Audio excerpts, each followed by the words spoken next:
That's good. I wasn't fully loaded for that one anyway, so. Our commandment is the golden rule, expanded just a bit for us tonight. The golden rule, of course, is treat others the way you would like to be treated. I remember when I was graduating from 8th grade at St. Adalbert's School, on my way to West Catholic High School, we all got this little world, and around it was circumscribed, treat others the way you want to be treated. That was the gift they gave us to enter high school. Treat others the way you would like to be treated. The problem with that is some of us don't like to treat ourselves very good, do we?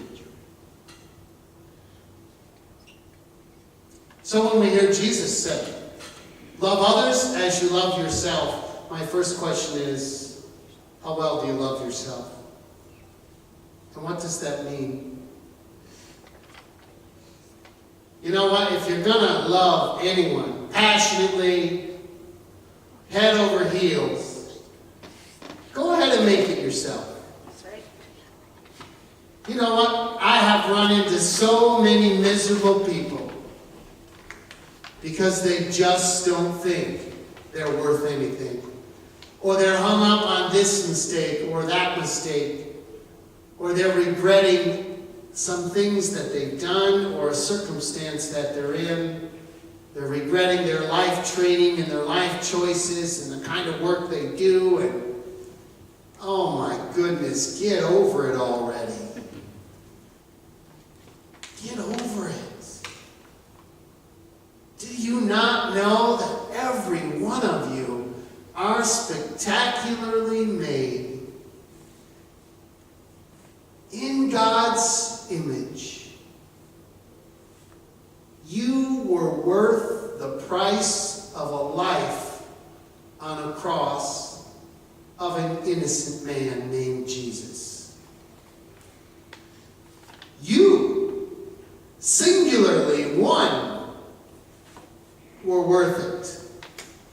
Although as I look around us, some of you I would doubt a little. But you are. And so for starters, love yourself, for you are in God's image. You are special, and you have been called to do something that only you can do. But where does the strength and the power to begin to do that come from? It comes from God's love for you. And it comes from our ability to love other people. You know, the second part of this starts out differentiating between day and night.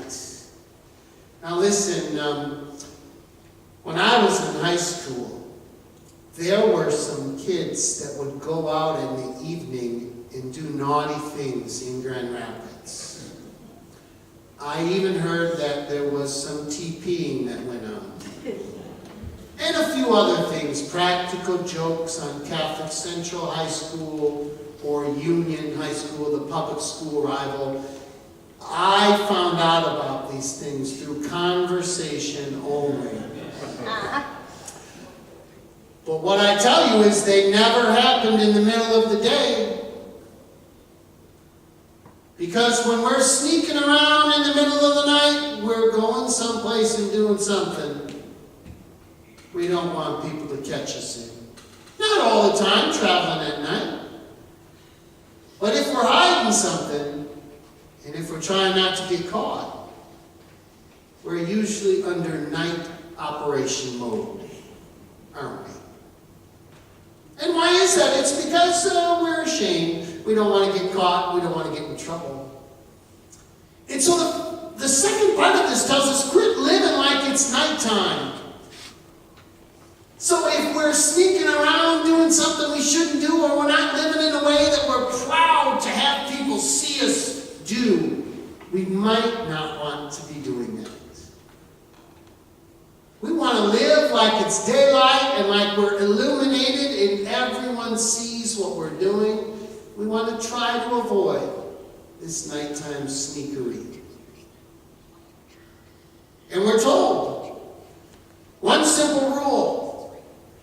All the commandments that God has given us are summed up with the simplicity to love others the way you love yourself.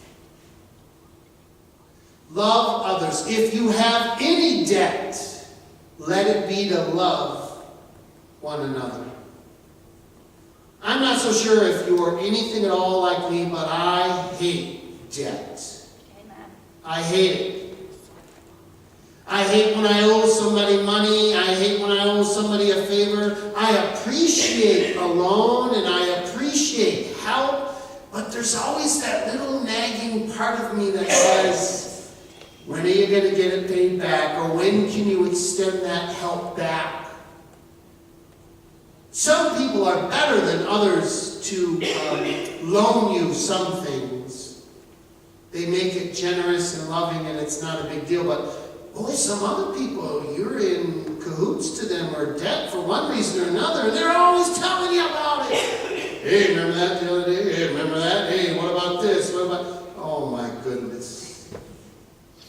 And so we don't like that indebtedness. But Paul writes, except to love one another, which is a good debt. Because this debt of love that we have can always be paid on, because there's no possible way to repay others the amount of love that we have been given.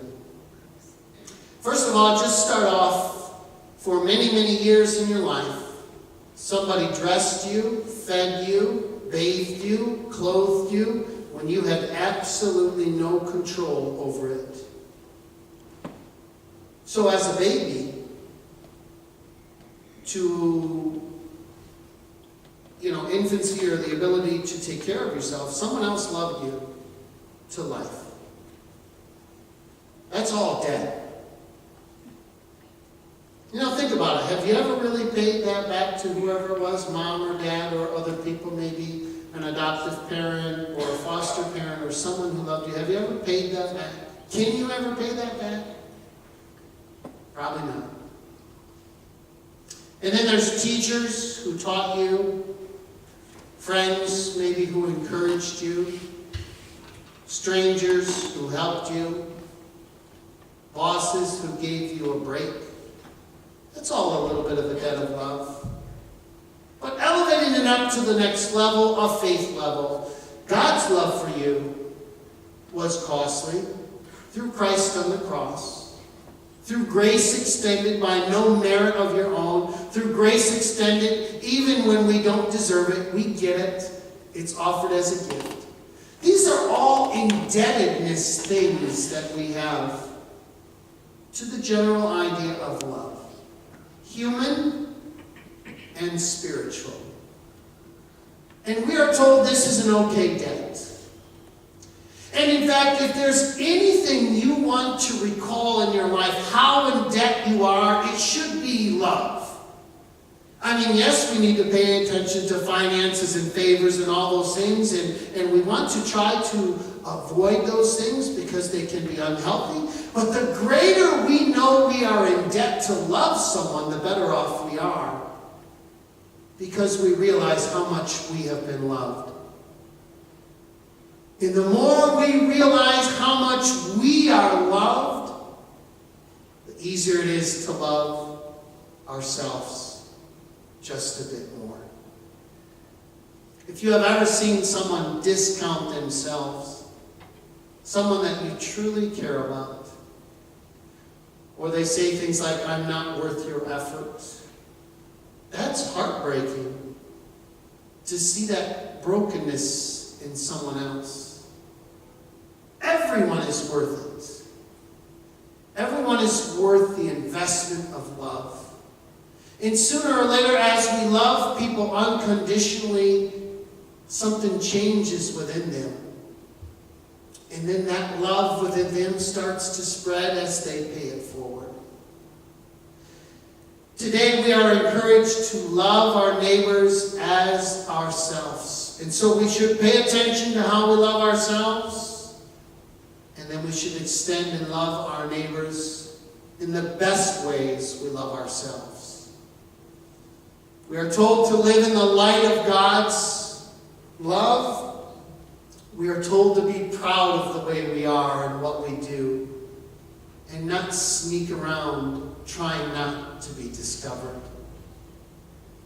Today we are asked to live out loud, to live in love, and to allow that debt of love that God has for us and so many others that have given us, to let that debt loom so that we know we are always to work toward paying that debt off. Even though we cannot, it is the one debt in our life that we are told to celebrate and to continue to work on. So tonight, it's a simple invitation. Love yourself passionately because you're worth it. Love others passionately because they're worth it. Love God passionately because God is definitely worth it. And together, as we share love in the world, we might just make it a little better world for others to be in. And others need this love. Flip on the news tonight for 5 minutes. You'll be convinced others need it. Talk to someone who is lost and alone. You'll know they need it. Hold the hand of someone who is weeping. You will know they need it. Celebrate with one who is celebrating, and they need love as well. Together, through our love, as we share it, we absolutely can bring the presence of God and the knowledge of God into the world. One relationship, one smile, one action, one look in the mirror. We can do this, and we can change the world through God's grace. Amen. I invite our musicians to come forward.